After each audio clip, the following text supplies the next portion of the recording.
सफलता मिले या न मिले वो तो मुकद्दर की बात है। सफलता मिले या न मिले वह तो मुकद्दर की बात है।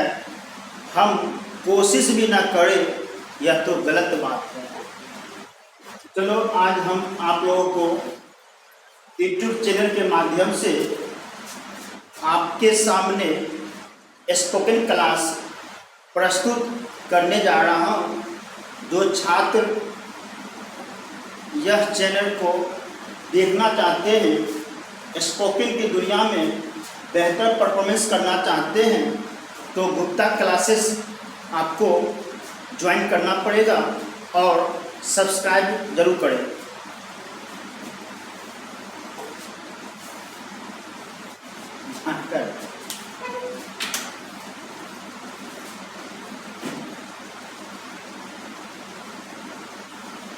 I go, I don't go, do I go, do I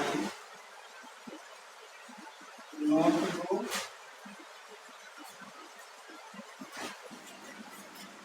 why do I go,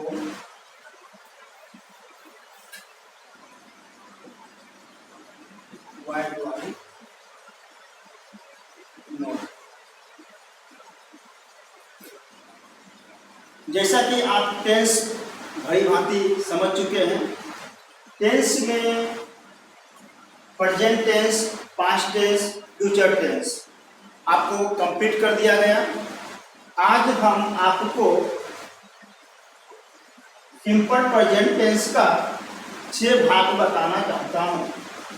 पहला है I go, I don't go, do I go, do I not go, why do I go, why do I not go. Spoken की दुनिया में आप यहाँ पे don't का भी प्रयोग कर सकते हैं। तो अगर आप यहाँ पे डोंट का प्रयोग करते हैं तो आप यहाँ पे नोट का प्रयोग नहीं करें। यहाँ पे वाई डू आई गो है तो यहाँ पे जो नोट आप देखते हैं तो यहाँ पे आप डोंट का प्रयोग कर सकते हैं जब आप स्पीकिंग करते हैं। तो बताया जा रहा है कि इस को कंप्लीट करने से आप तो इसका प्रैक्टिस घर पर करें। I go, I don't go, do I go, don't I go, why do I go, why don't I go. इसी आधार पे आप घर पर बैठे हैं तो एक सेंटेंस हम फिर टेंस में लेते हैं। आई स्पीक, टेंस इसी आधार पे आपसे सेंटेंस बोलेंगे।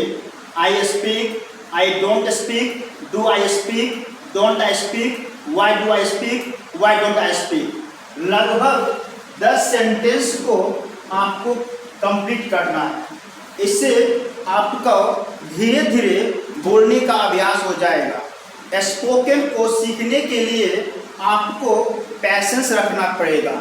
It is said that you will have to keep patience. After that, would you learn better for speaking English? Go anywhere, any corner of the world. Having gone there, you can speak well English. तो मैं उम्मीद करता हूँ आप आज इसको घर पर प्रैक्टिस करेंगे। यहाँ पे मैं बहुत से सेंटेंस लिखना चाहता हूँ। I speak English, I speak English, I speak English, I don't speak English, do I speak English, don't I speak English, why do I speak English, why don't I speak English। अब अगर आप यह कर लेते हैं, लगभग घर में बैठकर आप ऐसे ऐसे सेंटेंस को टेंस के आधार पे आप प्रैक्टिस करेंगे। सबसे पहला दिन आपको यह कंप्लीट करना पड़ेगा। यह बेसिक इंग्लिश क्लासेस है और इस तरह से आप करते हैं तो दिन प्रतिदिन आप में धीरे धीरे इम्प्रूवमेंट देखने को मिलता है। अब यहाँ पे अगर कोई भी छात्र शुरुआती करना चाहता है, पूर्ण रूप से 0 से शुरू करना चाहता है इंग्लिश, उसका इंग्लिश बिल्कुल 0 है, उसे इंग्लिश नहीं आता है, तो ऐसे छात्र भी स्पोकन को सीखने में किसी भी तरह का दिक्कत का सामना नहीं करना पड़ सकता है। वैसे छात्र जो बिल्कुल कमजोर है, जिसे टेंस का ज्ञान नहीं है, तो वह ऐसे छात्र को क्या करेंगे, वो सबसे पहले दिस, ये जो ये वर्ड है इस पे आप सेंटेंस बनाएंगे।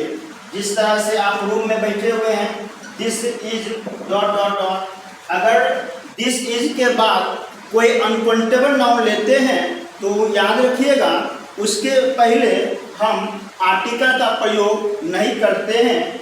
जिस तरह से हम बोल सकते हैं this is water, this is milk, this is coffee, this is T. लेकिन आपको याद रखना पड़ेगा दिस इज के बाद अगर हम कोई काउंटेबल नाउन लेते हैं तो वहाँ पे आप आर्टिकल का प्रयोग कर सकते हैं। This is a fan, this is a book.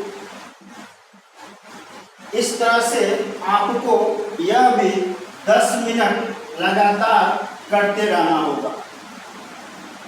अब देखिए, अगर छात्र प्रैक्टिस करता है, क्योंकि कहा जाता है कि कोई भी चीज को शुरुआती दौर जो भी होता है उसमें अधिक कठिनाइयों का सामना करना पड़ता है, और संघर्ष जब कोई भी मनुष्य